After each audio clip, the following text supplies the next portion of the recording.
Today we're going to talk about shoulder stability and keeping our shoulders in good postural alignment um, for both any sort of exercise or training as well as for climbing or long-term execution. Um, when we think about our shoulders, we have our humerus, this bone that sits in this joint. It's very floating. And so all of the muscles that we use to hold it in place is really what holds it there so that it can turn and move and we have range of motion. So um, when we are hanging, pushing, anytime we're engaging our arms, we're engaging our shoulders.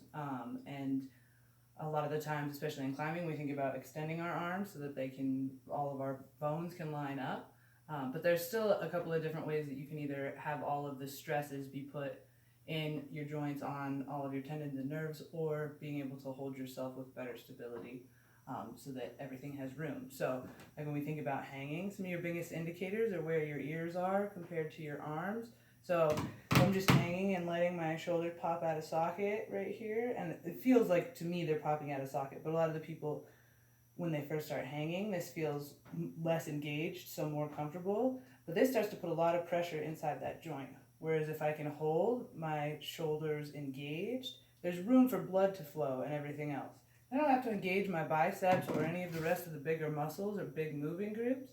Mostly it just comes down to creating space in that joint and keeping everything in proper alignment. So from the back, if we're looking at hanging all the way and just like letting it hang low, you can see how close my shoulders are versus when I engage my shoulder blades and pull them back so that there's space for everything. There's a lot more space for my head. It's far more protected for also your neck and spine and doing things with your shoulders engaged. It's very similar to keeping our hips in proper alignment and properly engaged as well. There'll be another video about that. So when hanging, make sure that you keep a lot of attention on your shoulders and when they're popping out.